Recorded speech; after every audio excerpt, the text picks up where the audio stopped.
Uma das coisas mais perturbadoras que vemos como povo são os desaparecimentos inexplicáveis de pessoas nas circunstâncias mais comuns. O Departamento de Serviços Investigativos do Serviço Nacional de Parques tem 23 casos não resolvidos de pessoas que desapareceram dentro do sistema de parques nacionais. Nunca mais foram vistas.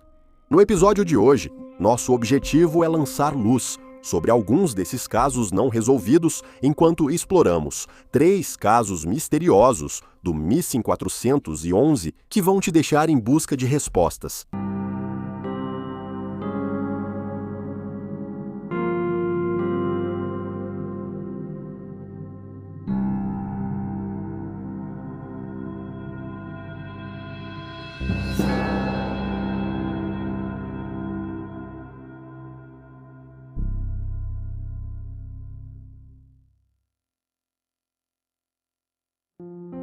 Dennis Martin, Dennis Lloyd Martin, de 6 anos, foi visto pela última vez em 14 de junho de 1969, durante uma viagem de acampamento com sua família no Parque Nacional das Grandes Montanhas Fumegantes, no Tennessee.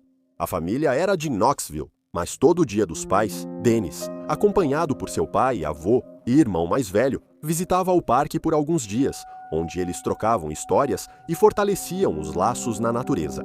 No fim de semana, eles trilharam de Cades Cove até Russell Field e acamparam à noite. No dia seguinte, eles seguiram para Spence Field, perto da trilha dos Apalaches.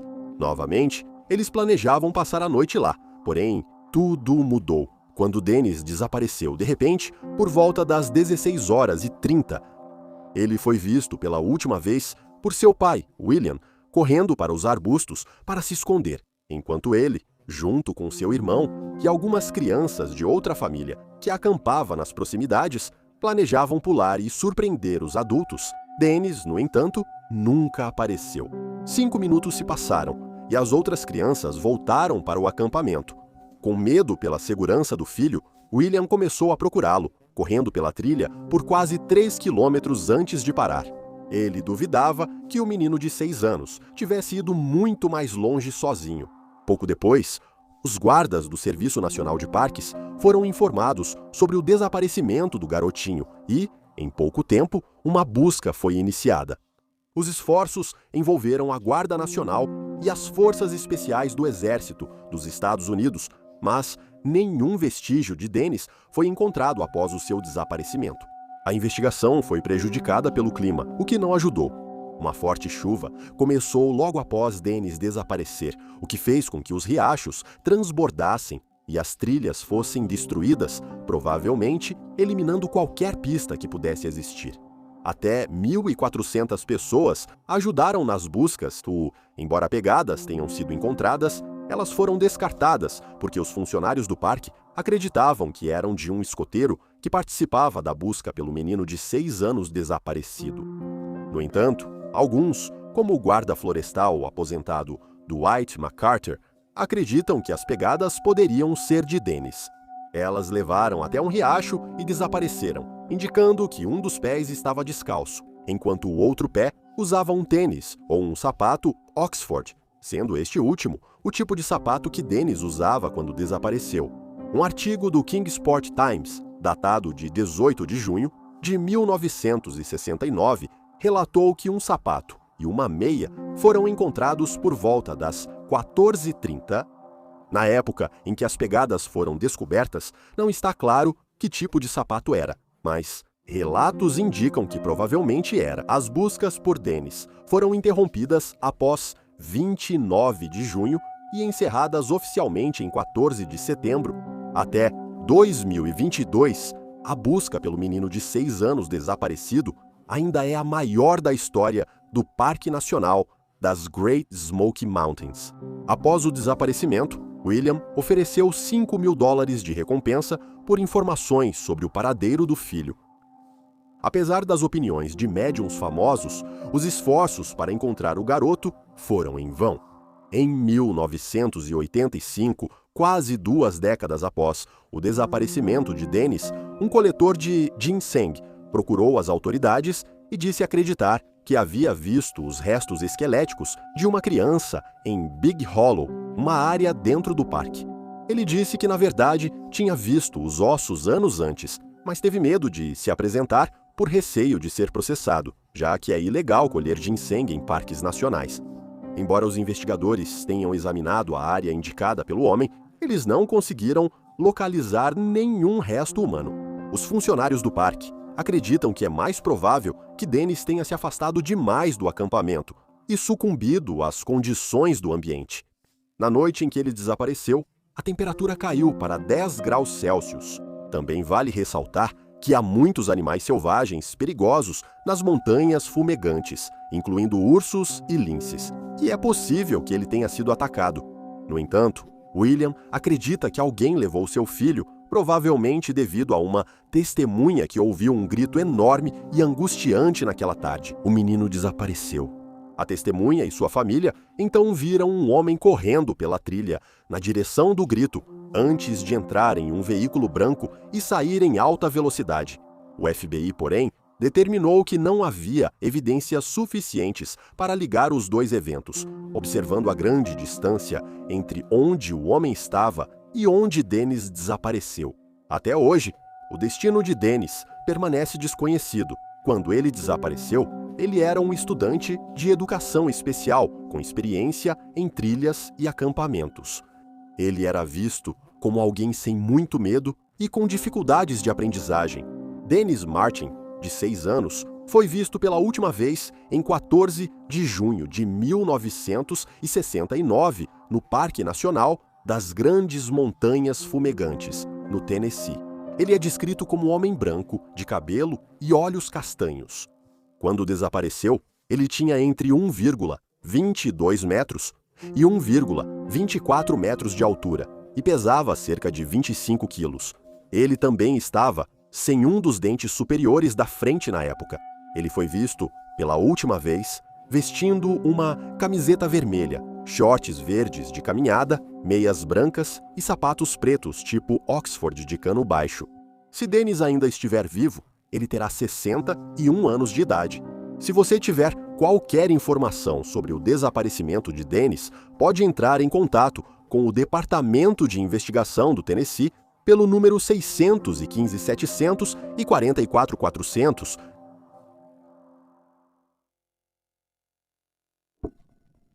Stacey Ann Arras tinha apenas 14 anos quando desapareceu no Parque Nacional de Yosemite, na Califórnia. E o caso dela tem poucas informações disponíveis e praticamente não teve nenhum avanço nas últimas 4 décadas. No dia 27 de julho de 1981, Stacey, junto com seu pai, George, e mais 6 ou 7 pessoas, estavam visitando o Parque Nacional de Yosemite.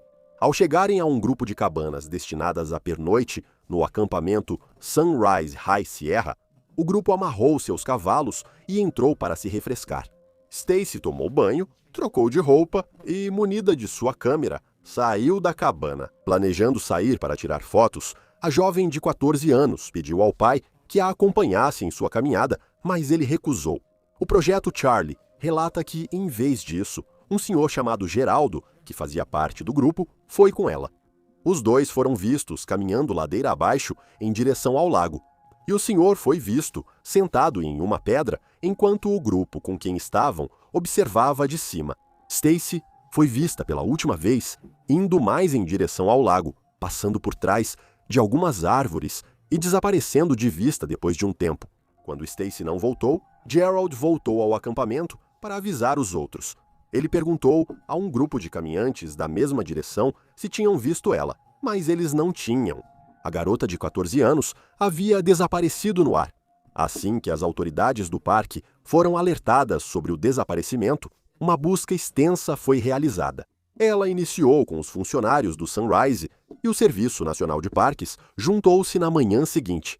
A busca por sinais da garota de 14 anos envolveu helicópteros, cães farejadores e 100 voluntários. Mas só conseguiram recuperar a lente da câmera da Stacey perto das árvores onde ela foi vista pela última vez.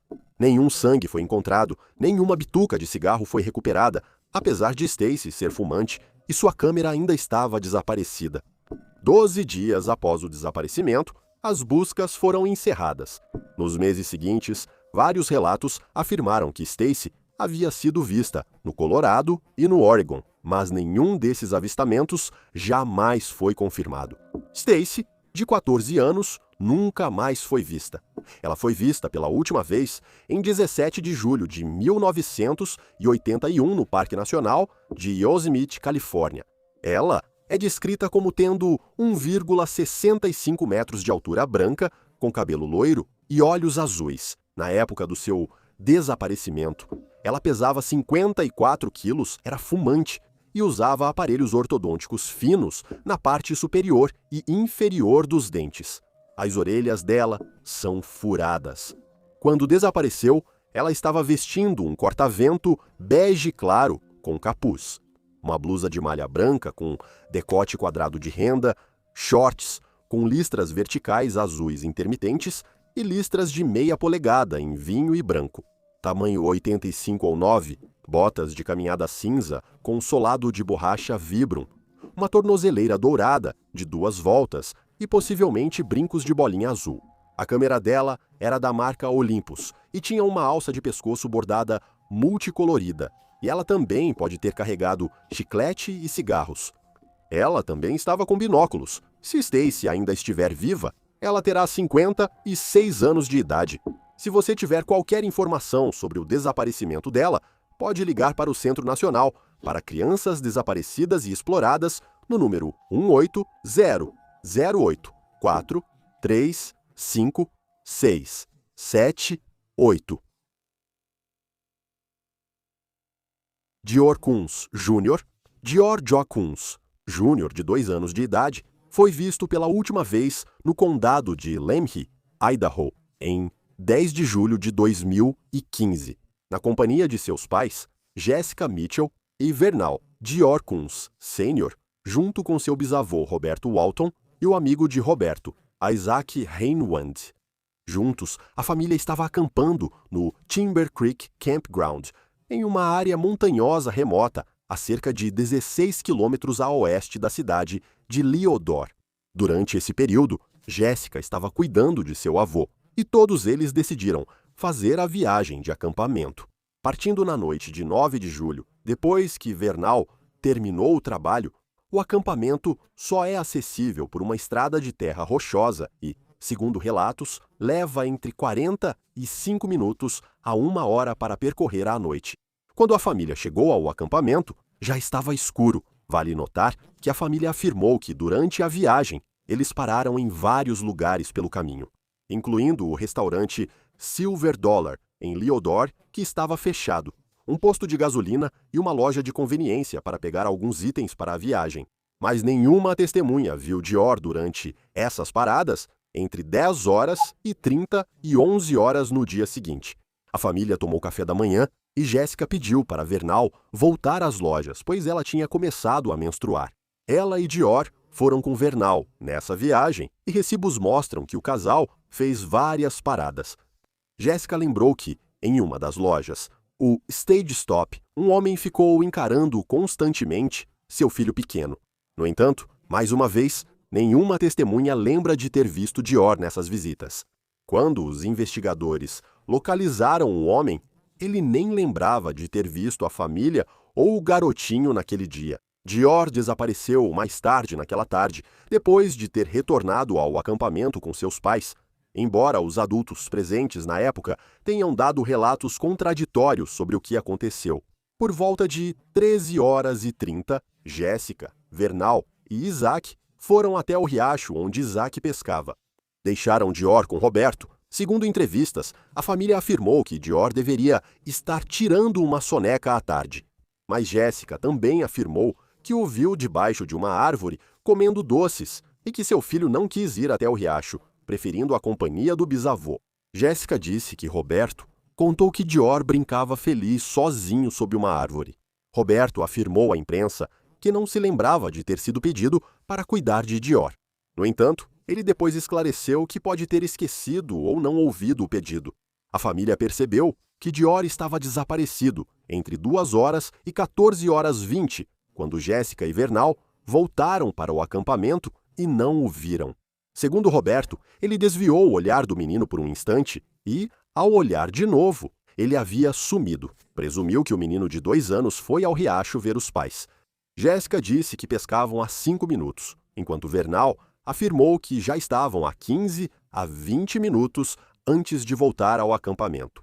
O casal procurou pelo riacho por cerca de 20 minutos antes de avisar as autoridades, e as equipes de busca e resgate chegaram ao local entre 15h45 e 16h.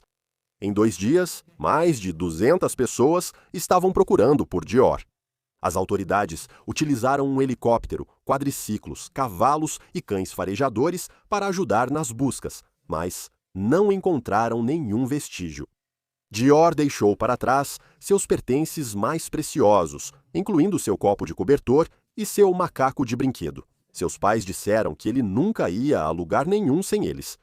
Os pais de Dior acreditam que ele foi sequestrado, mas em janeiro de 2016, a polícia anunciou que o casal era suspeito no caso. As autoridades observaram que o casal falhou repetidamente nos testes de polígrafo e que suas histórias nunca foram consistentes, com pequenos detalhes mudando a cada vez que eram entrevistados. Eles disseram que a versão de Jéssica mudou 4 ou 5 vezes e até a de Roberto também, sugerindo a eles que ele pode saber mais do que está revelando. Apesar de admitirem que ele costuma se confundir ou esquecer, acreditam que apenas Isaac, amigo de Roberto, fala a verdade por manter sua versão dos fatos. Ele se lembrou que Dior estava no acampamento, tanto no dia 9 quanto no dia 10 de julho, e que viu o menino na cadeirinha e depois, mais tarde, jogando coisas na fogueira. 2 investigadores particulares deixaram o caso, alegando que a família nunca foi sincera sobre o ocorrido naquele dia. A família tem opiniões próprias sobre Isaac. Não está claro como ele e Roberto viraram amigos. Jéssica e Vernal disseram que só souberam da presença dele na viagem quando Roberto avisou que precisavam buscá-lo no caminho. A Isaac é descrito como ex-vizinho de Roberto e como alguém que possivelmente tem uma deficiência de desenvolvimento. Ele tem antecedentes criminais que consistem em uma contravenção, uma acusação de agressão doméstica feita contra ele em 2006. Durante uma entrevista, Jéssica afirmou que Isaac era um homem perturbador, que era rude com ela e sua família e fazia comentários sarcásticos. No entanto, em uma entrevista separada, ela o descreveu como um homem quieto que não falava com ninguém além de Roberto durante a viagem. Ela afirmou que, enquanto a família buscava Dior, Isaac preferiu beber álcool a ajudar na procura da criança. E ela alegou que, pouco depois que os socorristas chegaram ao local, viu Isaac carregando uma pá enlameada com cabelos loiros nela. Ela disse que queria pegar um pouco do cabelo, mas o vento levou embora. Essa história nunca foi verificada.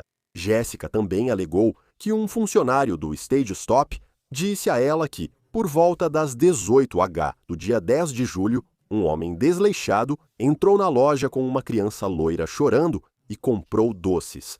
O homem estava dirigindo um Jeep Rubicon preto, e essa história também não foi verificada. O primeiro investigador particular do caso, Frank Wilt, tentou localizar esse homem, mandando fazer um retrato falado dele, mas nada resultou dessa pista.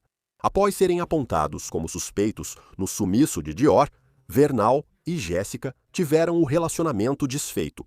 Vernal virou caminhoneiro, enquanto Jéssica, para surpresa da mãe, se casou com outro em menos de 1 ano. Vernal e Jéssica contaram anos depois que investigadores ofereceram delações se revelassem onde estava o corpo de Dior e testemunhassem um contra o outro. O bisavô do menino Roberto morreu de câncer em 2019. Ele tinha 80 anos. Os investigadores acreditam que Dior estava com os pais na viagem de acampamento, mas continuam abertos a outras possibilidades. Buscas pelo menino ainda são organizadas todos os anos. Em 2016, o xerife do condado de Lemhi, Estevan Penner, afirmou isso em áreas remotas do estado. Ele já fez várias buscas por desaparecidos e saiu de mãos vazias, só para achá-los depois, em locais já vasculhados. Anos depois, Em 2019, um pedaço de osso foi encontrado perto do acampamento.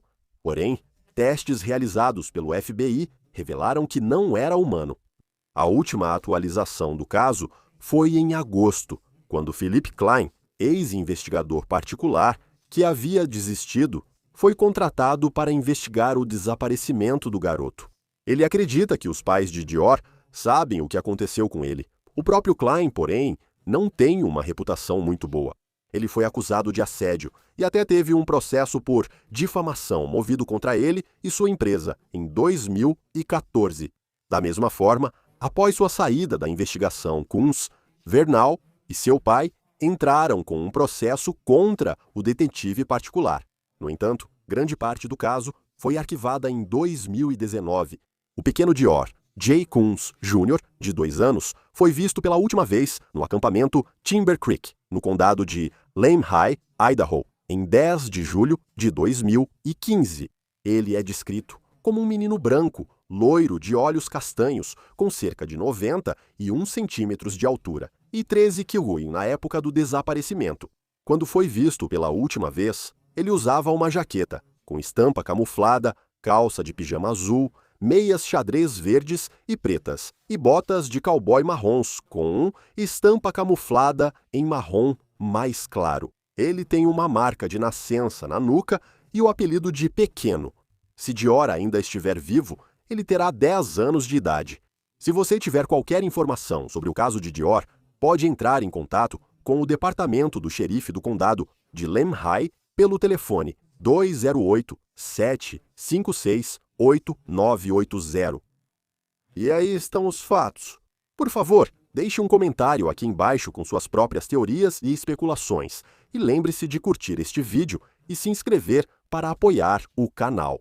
Obrigado por assistir. Fique atento, fique seguro e nos vemos na próxima vez.